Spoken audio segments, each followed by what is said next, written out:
биздин мазхабта жок, важип да, сүннөт дагы эмес деп жооп берсе, эл аны жаман сөзгө алды. Мен Чубак ажынын видеосун ага жиберип койсом, мени блоктоп койду.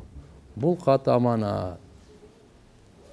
Жо, бизде акыйка туугандар сүннөт бул. Важип эмес го, бирок сүннөт. Бул талашсыз сүннөт. Акыйка деген эмне өзү? Акыйка деп 7-чи күнү бала төрөлдү. 7-чи күнү кан чыгаруунун атын акыйка деп коет.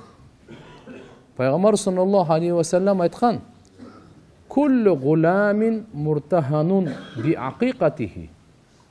Ар бир бала залогто өзүнүн акыйкасы менен. Мааниси эмне? Алланын алдында ал аманат болуп калат акыйка бергени менен. Мындайча айтканда, кан чыгарып койдуңузбу? Аллага аманат койду. Алла аманатка кыянат кылбайт да. Түшүнүктүүбү? Ошого пайгамбарыбыз саллаллаху алейхи ва саллям айткан: амалынан белгилүү бары, уул болсо 2 кой, кыз болсо 1 кой. Мүмкүнчүлүк айда. Таптакыр бүгүн бирөө кембагал мүмкүнчүлүгү жокпу? Күнөөкөр болбойт, иштеке эмес. Бирок мүмкүнчүлүгү барларга ушу сүннөт. Ошол пайгамбарыбыз айткан 7-чи күнү деген. Бүгүн төрөлсө 3-чү күн. Санайсыз 1 деп, келерки 2-чи күн 7-чи күн болот. Ошол күнү кан чыгарылат. Жана ат коюлат, чачы алынат, чачы. Ат алын, жана ошол кой муздалат. Чачы алынгандан кийин, чачы канча грамм чыкса, ошончо граммды күмүш 5 грамм чыктыбы? 5 грамм күмүштү садака кыласыз бейбечарага. Чачты жерге көмүп коесуз. Ушуну акыйка деп коет. Күмүш бүгүнкү күндө 1 граммы 62 сом. 5 грамм чыкса 310 сомду садака кылып коесуз. Эгерде изделие кылсаңыз дагы жакшыраак, кичине кымбатыраак болот. Кандай болсо дагы чачты бирок этияттап алыш керек. Одноразовый бритвалар менен жакшынакай кылып, себеп эненин ичиндеги жүргөн чачты алчы. Ал зыяндуу чач болот. Эненин ичинен чыктыбы, аны алып коюш керек. Ошо 7-чи күн. Ушуну акыйка деп коет туугандар. Бул мүмкүн бул дамыла кичине кабары жок болуп калса керек оюмча. Эми адамда болот да эми баардыгы эле ылдыйдо болуп калат. Атак талашсыз бул сүннөт тасырлар. Макулбу? Фик темасын жакшы түшүнүү үчүн кыргызча китептерди сунуштасаңыз. Фик темасы боюнча кыргызча китеп билбейт экенмин.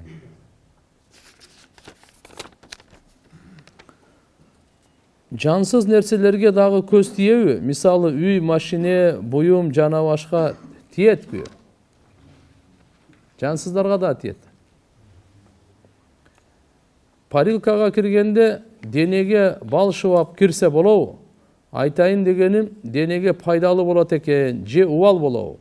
Же эгерде бул бал адамдын ден соолугуна байланыштуу болсо, эч кандай убал болбойт. Эгерде жөнөкөй болсо жакшы эмес. Фихи шифаун линнас. Алла Таала айткан Кур'ан-ы Каримде, балда адамдарга шифа бар деген. Балда ичкенде дагы, сыйпаса дагы, бардына балда шифа.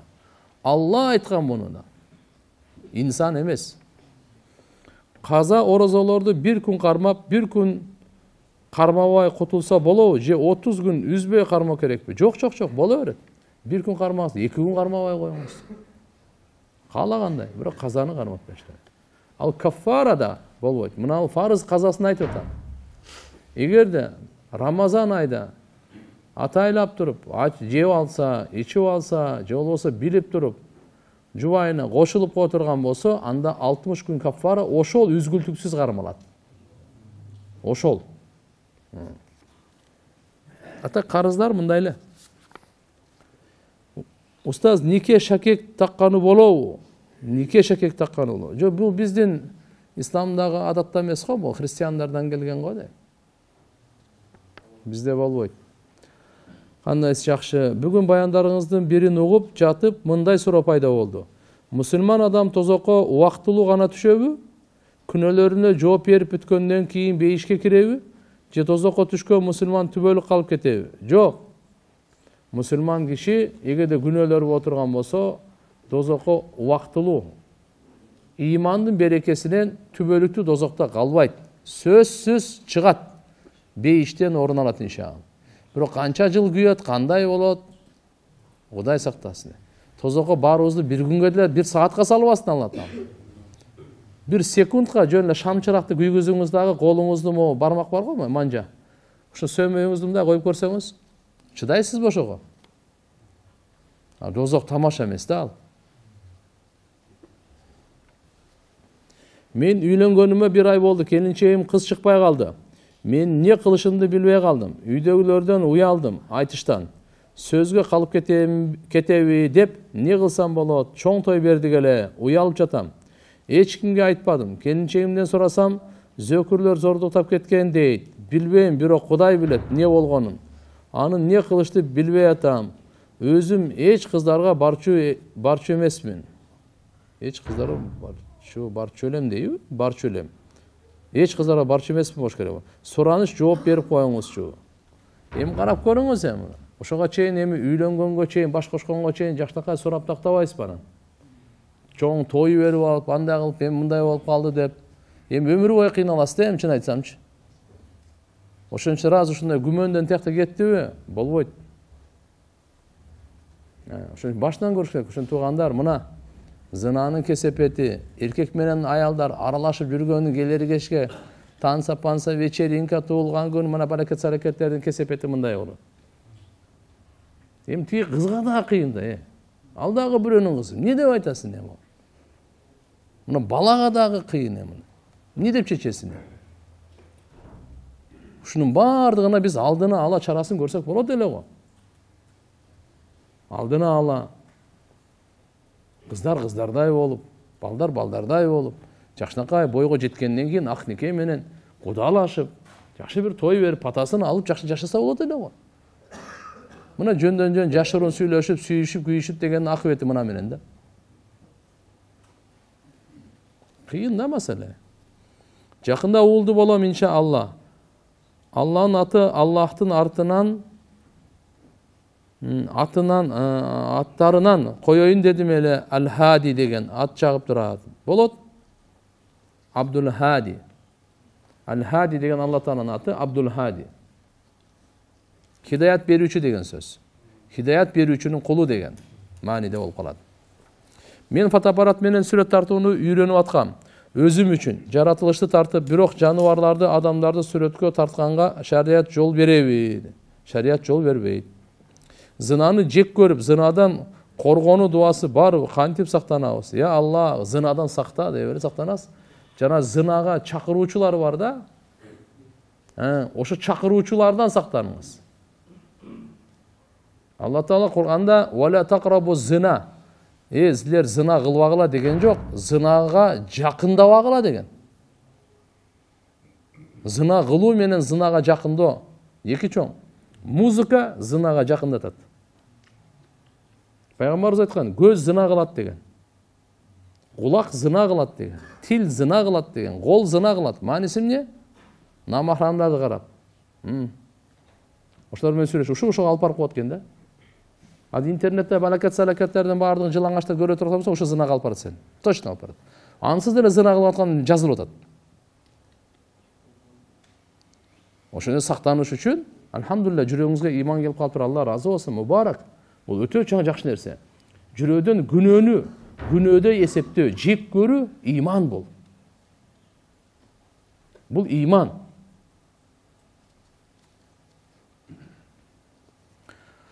Алты жыл мурун бир бала менен сүйлөшүп жүрүп, эч кимге айтпай нике кыйдырып алдык эле. Өзү мечитке кетип жатканбыз. Бирок мечитке жетпей бир молда чыгып, сүйлөшүп калып, жолдо эле чайханага сыяктуу жерге кирип, нике окутуп койгонбуз. Жигитимдин досу жана анын аялы бизге шерик болгон күбө. Ошол нике өткөн болобу? Бирок маркум чубак жайлары жаннаттан болсун, көчөдө кыйылган нике өтпөйт деген баянын угуп калдым эле. 6 жыл болсо дагы кыздык белгиме тийген эмес. Айылга алып барып, бир аз той кылып кийин тием деген. Арадан ушунча убакыт өттү. кийин кызганычтан урушуп кетип 3 талак деген эле. Азыр эми жакында айылга кетмекчи болуп жатабыз. Барып башынан ата энебиздин астында нике кыйып жашасак болобу? Мына өзүңүздөрдү алдабаңыздар да, ачык айтыңыздар сөздүн бардыгын. Эгерде ошол эки күбө менен турмушка чыкты, макул деп коюлган болсо, нике жүрөт ал. Көчөдө болобу, асманда болобу, суунун үстүндө болобу, айырмасы жок ал. Нике жүрөт. Эки күбө бар, болду. Макулун бердим деди, кабыл алдым деди, нике жүрөт, болду. Хутба айтпаса дагы, башка махри айтылбаса дагы, бул уже жүрүп калат нике. Ошодон кийин 3 талак болгон болсо, кайда үйрөнө албайсыңар. 3 талак берилгенден кийин бүттү. Бирок кеп ошо 3 талак түштү, түшпөдү, муфтиятка барып 15-кабинеттен сураңыздар.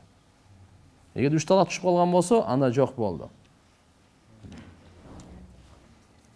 Аялдар фарыз намазында рүкүгө бараарда, саждага бараарда, тураарда үнүбүздү чыгарып айтабызбы? Эркектер үнүн чыгаргандай, же үндү чыгарбашыбыз керекпи? Жообуңузду күтөм, рахмат. Жок, аялдар эч бир нерсе үнүн чыгарбайт. Бардыгын үн ичинен окуйт. Такбирлерди, бардыгын. Саламдарды дагы. Жума күнү өткөн адамдын сообу кандай болот? Ошол тууралуу айта кетсеңиз. Шейит деп айтылган. Сизге суроо берейин дедим эле. Ашура орозосу тууралуу сурайын дегем. Ашура дегенде мааниси кандай? Эмне себептен Ашура күнү деп аталып калган? Мүмкүн болсо толугураак айта кетсеңиз, Алла разы болсун. 10-Мухаррам. Исламдагы 1-ай, мына күн менен эсептегенде январ болуп атат го. Исламда ай менен эсептелет, ай менен. Күн менен эмес. Ай менен эсептелет, ошо айдын, ай менен эсептин хижри деп коебуз, муну 1-айы Мухаррам болот. Азыр биз Ражаптабыз, 7-айда. Bundan keyin Şaban 8-ay, Ramazan 9-ay. Muharram деген 1-ay. Ошо 1-айдын 10-күнү, 10-Muharram, ошону Ашура деп коет. Ашура деген 10 деген сөз. Бунун ошо касиети пайгамбар саллаллаху алейхи вассалам орозо туткан, туура. Мединага келгенде жөөттөр орозо кармайт экен, жөөттөр. Пайгамбар сурады, эмне үчүн орозо кармайсыңар десе, бул күнү Алла Таала Фираундун зулумдугунан Бани Исраилди куткарган күн, ошого шүгүр кылып орозо кармайбыз дейт. Фираунд Алла Таала бардык аскерлери менен сууга чөктүрүп, Муса пайгамбар жана Бани Исраилди суудан куткарган күн ошол Ашура болчу. Пайгамбарыбыз айткан, биз силерге караганда акылуураакпыз деп, эгерде кийинки жылы мен тирүү болсом, ушуга бир күн кошуп кармаганга буйрат элем деген. Демек 9-10, 10-11 да, или 10-11. Ошону Ашура деп коет. Бул сүннөт орозо. Уктап атып, уйку сурап 3 талак деп айтса, талак түшөбү? Күйөөм уйку сурап айтып алды. Кайра ойгонуп сурасам, өзү айтканын да билбей калыптыр. Жок, уйку сурап айтканы ал түшпөйт ал. Уктап атып, айтканы түшпөйт ал. Уктап атып канча айтса да түшпөйт. Мен жаңыда намаз окуп баштадым. Балам, кызым 5 маал окуйт. Менин суроом, менде зоп бар. Арака кылынган жаңгактын гүлүн ичсе дарылык касиети жакшы дейт. Ичсе болобу? Арака ичсе болбойт. Жалаң кыз төрөсө, уулга пландатып, врач менен сүйлөшүп төрөсө болобу? Врач мынчанчы күнү кошуласыңар, ошондо уул болот деп эсептеп берет. Же мындай эсептетип бойдон бүтүргөн күнөө болобу? Ширк эмеспи деп эле коркуп жатам. Алар биз себепчибиз, калган Алла берет деп жатат. Эмне кылсам болот? Эң туура айткан, Алла берет баары. Эми айткандарды неме кыла берсеңиз болот, эчтеке эмес, пландашып дегендей деп ар бир өзү врачтын тажрыйбалуу же алымдардын ошо тажрыйбалары бар. Уулду болоюн дейт, бирөө кызды болоюн дейт, бирөө перзентти болоюн дейт. Аткырсаңыз эчтеке эмес, бул ширк болуп калбайт, күнөө пүнөө эмес бул. Албетте ошо билип коюңуз, точно Алла берет. Бербесе Алла бербейт. Уулду дагы, кызды дагы. Сизге жана үй бүлөңүзгө, рызкыңызга, жашооңузга Алла берекесин. Баарыбызга. Сизге бир суроо бар эле. Пособия жөнүндө балдардын пособиясыны ата энесинин кимиси иштеткенге укуктуу. Жана пособиядан кайнене менен кайнатага бериш керекпи? Жок, балдардын пособиясы балдардын өзүнө иштетиш керек. Атасы алабы, энеси алабы айырмасы жок, өздөрүнө иштетсе. Ашса анан өзүңөр иштеткиле.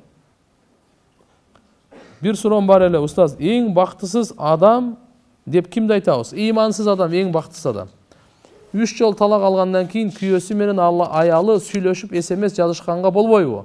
Бул биринчи суроом. Экинчи, кайра жашайбыз деп жатабыз. Экөөбүз тең кайра никебизди кантип жандандырсак болот? Боюмда дагы бар.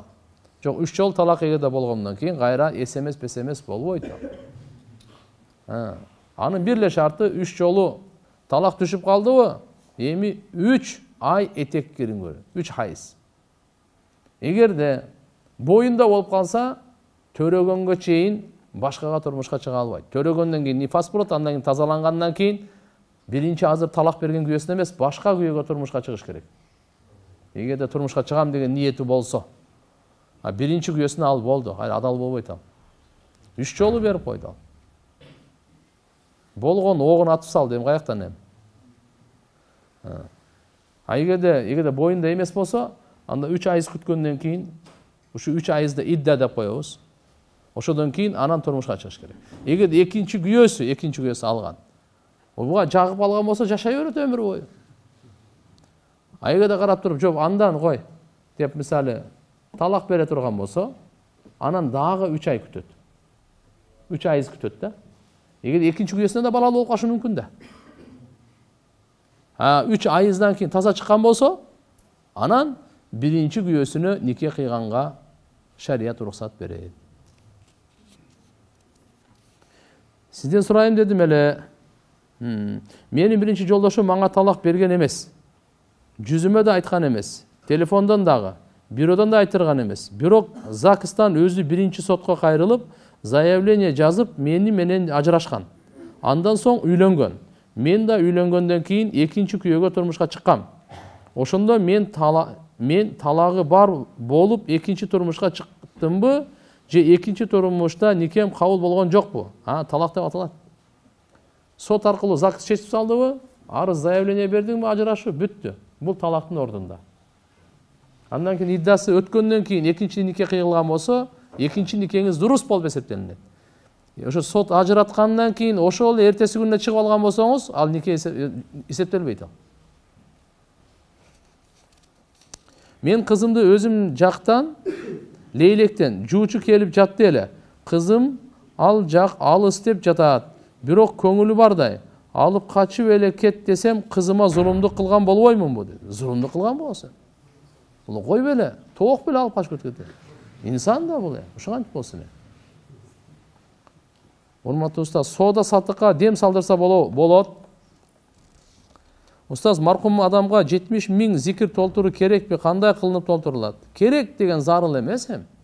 Ла иляха иллаллахны, же ла иляха илля анта субханака инни кунту миназ залимин. Канча жол айтсаңыз, эми алымдардын тажрыйбасы 70 000 жол айтып, ошонун сообун багыштасаңыз, иншалла улуу соопко ээ болосуз.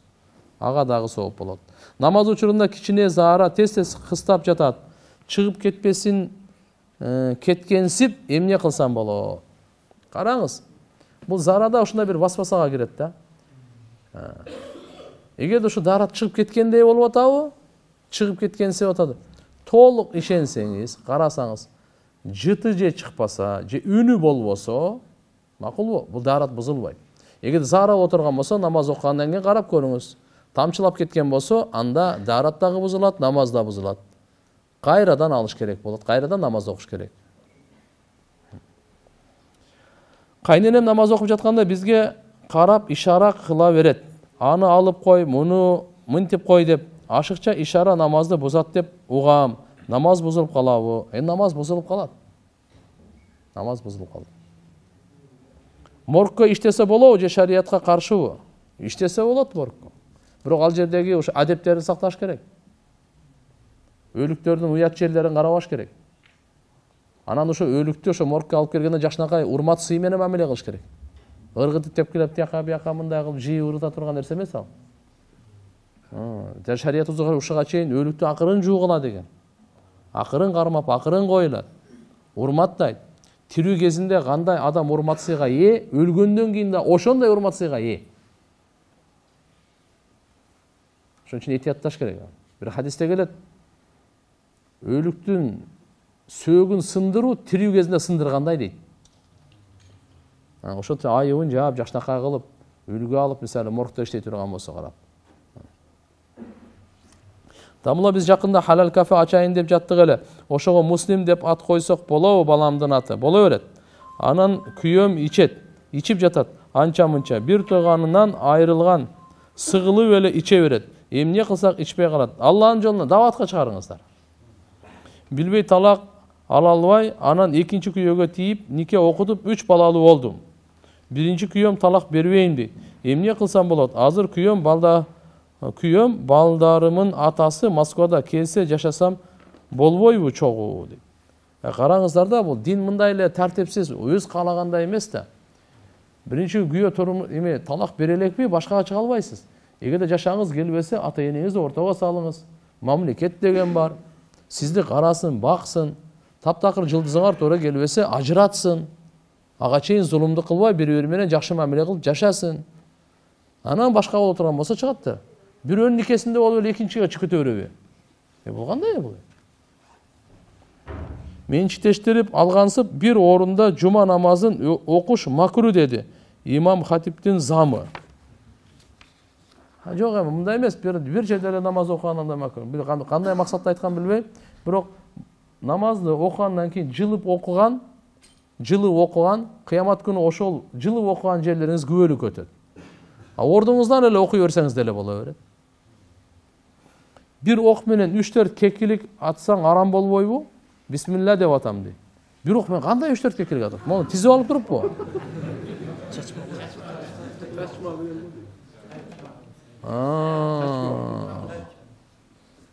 Чачма менен чачырап кеткен, а? Мындай караңыз да, ок боюнчачы тешүү эмес, кесүү шарт. Билип коюңуз. Шарият биздин мазхабта өзү мындай кылып, шариятыбызда уштуу нерсе менен болсун дейт да, уштуу.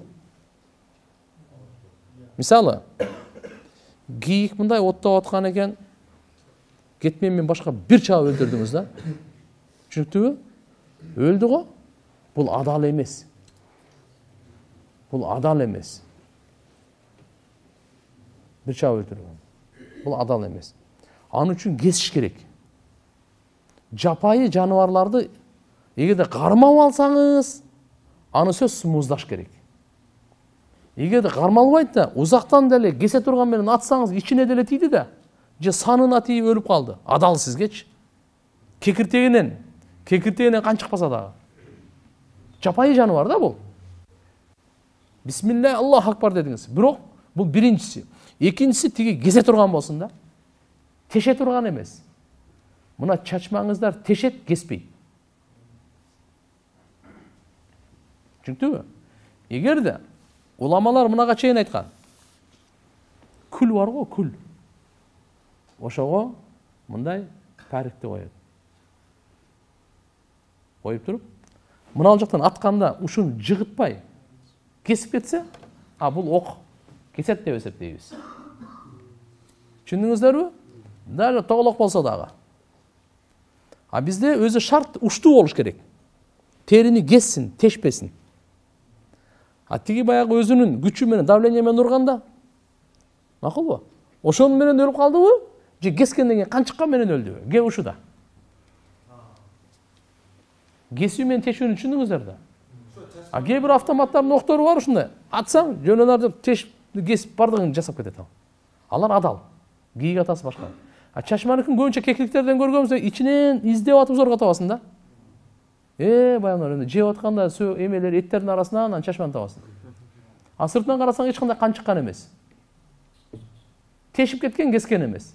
Кескенде кан чыгат эле. Ошон үчүн өзүңүздөр мына охотниктер жакшынакай караңыздар.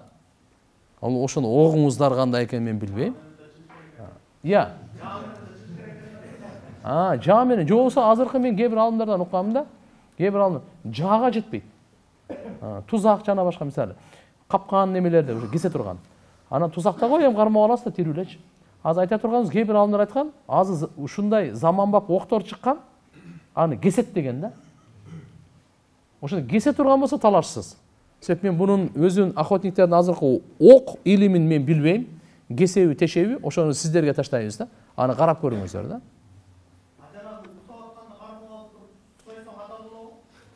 Бисмилла, эгерде кармап алган болсочу, угуп алыңыздар. Кармап алган болсо сөзсүз кекиртектен бисмилла Аллаху акбар союш шарт. Жүрөк бүрөккө бычак сайы менен ал адал болбойт. Кармагандан кийин, тирүү кармап алгандан кийин. Даже мынага чейин ок менен бисмилла Аллаху акбар деп аттыңыз. Теше турган эмес, кесе турган менен. Бирок барсаңыз тирүү таптыңыз. Кийикти жана башкалар тирүү таптыңыз. Макулбу? Ошону карап тура берсеңиз, арам өлүп калат. Тирүү тапканда жаны бар экен да. Бисмилла Аллаху акбар деп муздаш керек. Эгерде ушундай аттыңыз, барсаңыз өлүү экен, ал адал сизге. Түшүндүңүзбү? Демек ушундай деп билип коюңуз, үй жаныбарлары жана жапайы жаныбарлар деп бөлөбүз. Үй жаныбарларына сөзсүз муздоо керек. Бисмилла Аллаху акбар. Жапайы жаныбарларга кекиртегине муздалбаса дагы бир жерден кан чыкса эле болду. Шарт экөөнү тең бисмилла Аллаху акбар айтылыш керек. Балык кармап келдиңиз, чакада турат да. Анан кыймылдап атат. Анан башкача бисмилла Аллаху акбар деп башкача айтып койсоңуз кандай болот? Балык боюнча мындай. Балык боюнча буну муздабастан туруп адал бол. Балыкты муздаган кереги жок. Пайгамбарыбыз айткан, чебиртке менен балык муздалбастан туруп адал деген. Ошол ойдон куруп жей бересиз. Буларга бисмилла Аллаху акбар жок буларга. Муздоо жок да. Жегенде бисмилла деп жейсиз, бирок муздоо жок. Балыкты кармадыңыз, закидышка тор менен кармадыңыз, кандай балекет кармасаңыз дагы балык адал. Бир гана сүрөттө болбойт. Бизде Ханафи мазхабта. Тофи деп коёт. Тофи дегени өз ажалы менен өлгөнү. Кандай билесиз? Ал мындай калкып калат. Ичи асманга чыгып көтөрүлүп калат. Ошону жесе болбойт. Бирок эгерде суу, ошо дарыябы, океанбы, көлбү, буну толкундатып жийикке чыгарып койгон болсо, жийикте караса өлүп калыптыр да, аны жей бересиз. Түшүнүктүбү? Аны жей бересиз. Ток менен урдурганы, башкалары менен сеткалар, петкалары адамдын бир действиясы менен кеткен да, а баягы калкып калганы ал эмеси өз ажалы менен ал болбойт. Бутун, үй жаныбарларын бутун байлаштык сүннөтпү? Байлап коюш керек. Бирок төөдөн башкасы, төөнү байлап отурбайт. Нахар деп коет, төөнү байлап отурбайт. Беркилери муздалат, а булар нахар кылынат, адына сайла. Так. Катымы өткөзүү үй шартында шариятыбызда кандай жол жободо? Анан аял эркек бөлөк отурабы? Кандай мал жандык жетиштүү? Эми катым деп өзү Кур'ан-ы Каримди баштан аягына чейин окуганды айтат. Бирок бүгүнкү күндө бизде ушундай бир жакшылыкта, же болбосо ушундай бир кээде жамандыкта, анан үй алганда, үй салганда ушуну ата катым Кур'ан кылып коебуз дейт. Эң жакшысы карыларга айтыңыздар, баштан аягына чейин окуп койгон өтө жакшы. Туугандарды чакырып, ошол жерде анан кичине исламдын баалыктары боюнча сөз болсун.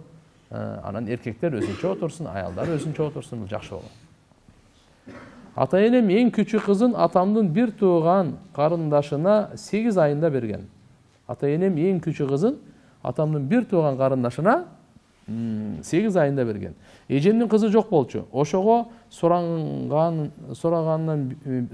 берген экен. Жана атамдар фамилиясын да өткөзгөнгө макул болушкан экен. Азыр апам кыжаалат болуп жатат. Ал сиңдибиз өзүн атасы, апасы билбейт. Бир туугандарын биле элек. Сиңдибиз шүгүр эч нерседен кем болгон жок. Жакшы өз кызындай карашкан. Сиңдим 18 жашка кирип калды. Баккан эжем менен жездеми ата апа деп өстү. Биздин ойлондурганы сиңдим башындагы жоопкерчилик өз ата энесинде болобу? Азыркы учурда айтышыбыз керекпи сөзсүз. Эжеме айталы ата энесин бир туугандарын десек, кийин деп айтат. Эми 18 жаш бала эмес го, акылдуу эле го, Кудай кааласа. Жакшынакай түшүндүрсө болот. Бирок билиңиз, өзүңүздүн атаңызды ата деңиз. Өзүңүздүн атаңызды ата деңиз. Шарият ошол дейт. Кимде ким өзүнүн атасынан башка атаны ата дей турган болсо, жакшы болбойт бул. Бул күнөө болот ал. Жаманбы, жакшыбы, кимдин белинен, кимдин бел суусунан ошол ата болот. Кыямат күнү ошол менен чакырылат. Мен 3 жаштагы кызымды бала бакчага берсем болобу? Ал жерде эркек балдар менен аралашат. Жеген тамак ашы кандай билбейбиз да. Адалбы, арамбы, ошонусу мен кыжалатка салат. Билгиле да эмнеге сурагыла кыжалат болбой эле. Арамбы, адалбы, ким бышырып келет, ким муздап келет, эт каяктан.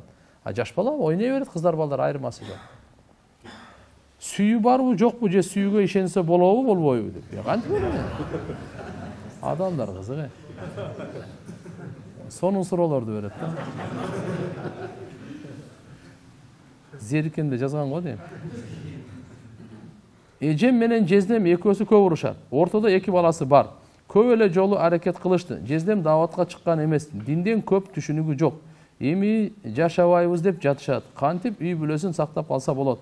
Ажырашкандан башка жолу барбы? Жок, ажырашпасын. Кудай кааласа, жакшы бири-бирине мамиле кылышсын, бири-бирин урматташсын, чогуу даватка чыгышсын. Жооп берди го дейм, а?